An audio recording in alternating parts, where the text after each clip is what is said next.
কথাই আছে, তুমি যেমন কর্ম করবে এই জন্মেই তোমাকে সেই কর্মফল ভোগ করতে হবে। আমার আজকের গল্প তাই নিয়ে। বৃদ্ধাশ্রম থেকে শাশুড়ি মাকে চিঠি এক পুত্রবধূ। পূজনীয় মা, এই মা কথাটা আমি কোনোদিন আপনাকে মন থেকে বলিনি। আজ আপনাকে খুব ইচ্ছে হলো একটা চিঠি লেখার, তাই খোলা আকাশের নিচে বসে আপনাকে চিঠি লেখা শুরু করলাম। জানি না এই চিঠি আপনার কাছে পৌঁছাবে কিনা। আমি সেই বৃদ্ধাশ্রমে আছি যে বৃদ্ধাশ্রমে আপনি শেষ নিঃশ্বাস ত্যাগ করেছিলেন।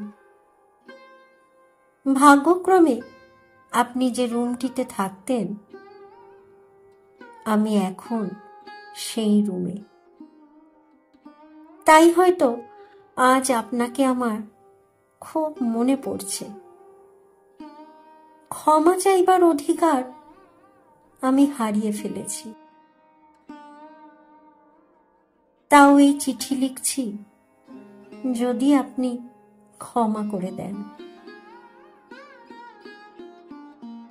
বিয়ে হয়ে আসার পর থেকে আমি দেখেছিলাম আপনি সংসারটাকে নিজের হাতে রেখেছিলেন। এটা আমার সহ্য হতো না। মনে হতো যেন আমি বন্দী হয়ে আছি। কিন্তু এটা বুঝতাম না মাথার উপর একজন অভিভাবক থাকা কতটা প্রয়োজন।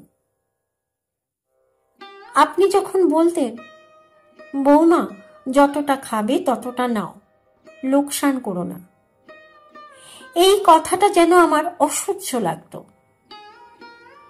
কিন্তু আমি এখন বুঝতে পারি আপনি কোনো খারাপ কথা বলেননি তো। আপনি তো আমাকে না খেয়ে থাকতে বলেননি, লোকসান করতে মানা করেছিলেন। আপনার হাতে যখন আপনার ছেলে মাসিক বেতন তুলে দিত, তখন আমার খুব অসহ্য লাগতো। মনে মনে ভাবতাম কি করে আপনার কাছ থেকে মুক্তি পাওয়া যায়। আপনার কাছ থেকে মুক্তি পাবার জন্য আপনার ছেলের কাছে আমি বায়না করি আমি তার সাথেই যাব তার কর্মস্থলে। আপনার ছেলে প্রথমে অনুমতি না দিলেও পরে ঠিক মানিয়ে নি কান্নাকাটি করে। বেশ ভালোই ছিলাম দুজনে। কিন্তু যখন আমি অন্তঃসত্ত্বা হই, ডাক্তার আমাকে বেড রেস্ট নিতে বলে, তখন আপনার ছেলে আপনাকে নিয়ে আসে আমাদের ভাড়া বাড়িতে। আপনি বাড়ির সব কাজ করতেন, আমাকে সেবা করতেন। তাও যেন আপনাকে আমার অসহ্য লাগতো।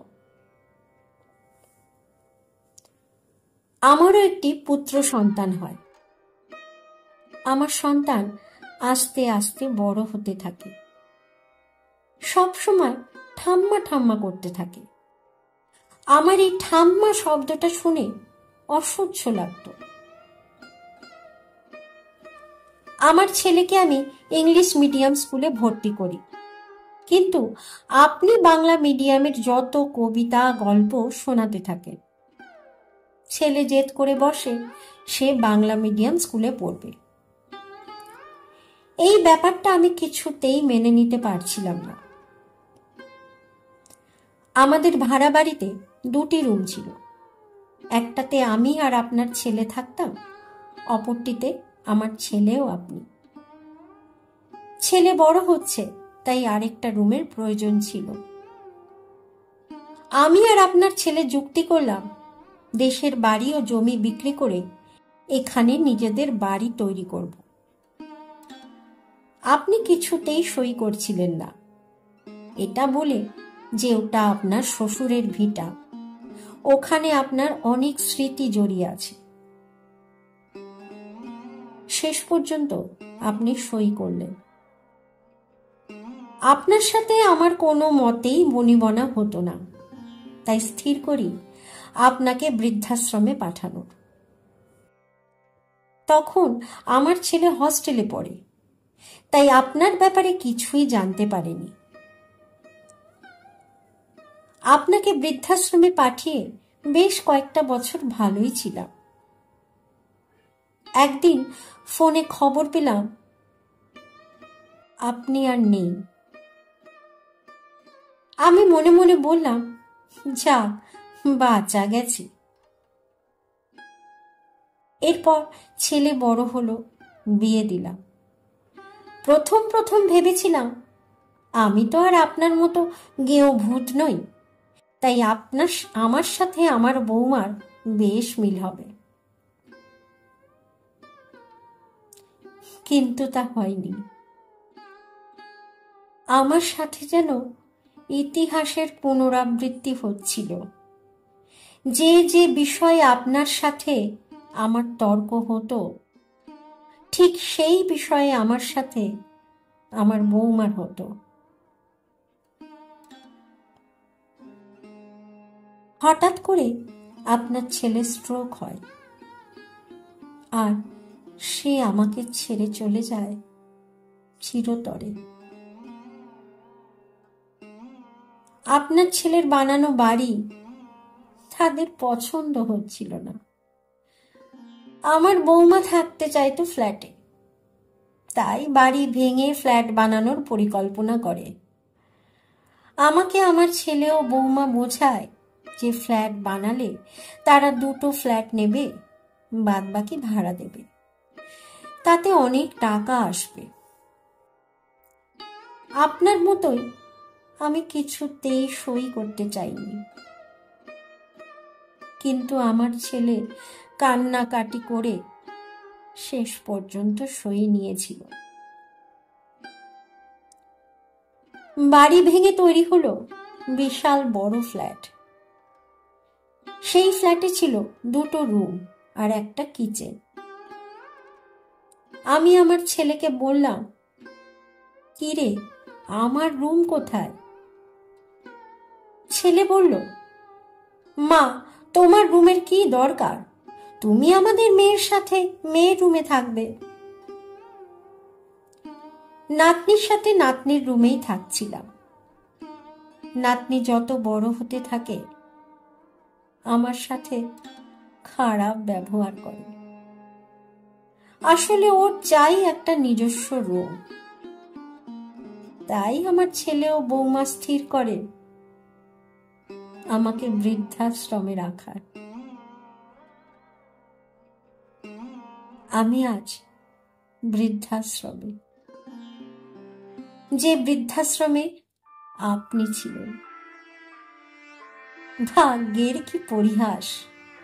আমি কোনোদিনই ভাবিনি আমার সাথে এই রকম ঘটনা ঘটবে। রক্তের গরম, টাকার গরম আর যৌবনের গরমে আমরা সব কিছু ভুলে যাই পৃথিবীতে কোনো কিছুই স্থায়ী নয়। যদি এটা আমি আগে বুঝতাম, তাহলে হয়তো এই দিন আমাকে দেখতে হতো না। আমি আকাশের দিকে মিট মিট করে জ্বলে ওঠা তারাদের দিকে তাকিয়ে চিৎকার করে বলছি, মা, পারলে আমায় ক্ষমা করে দেবেন।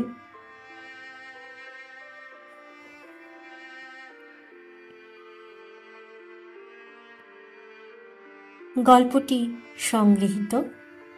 গল্প পাঠে আমি অর্পিতা।